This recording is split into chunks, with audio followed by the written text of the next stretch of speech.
Hello guys, welcome to our channel. இன்றைக்கி நம்ம என்ன பார்க்க போகிறோன்னா பன்னீர் கிரேவி.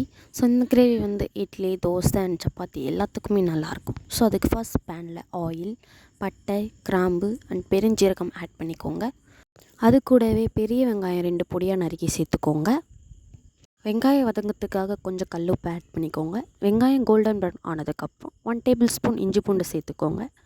இஞ்சி பூண்டோடைய பச்சை வாசனை போனதுக்கப்புறம் ஒரு பச்சை மிளகா கிள்ளி சேர்த்துக்கோங்க.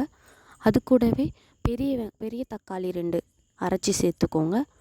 தக்காளியோடைய பச்சை வாசனை போனதுக்கப்புறம் மிளகாய்த்தூள் 1 டீஸ்பூன், கரம் மசாலா 1 டீஸ்பூன், மஞ்சள்தூள் 1 டீஸ்பூன் சேர்த்துக்கிட்டு நல்லா கலந்து விட்டுக்கோங்க.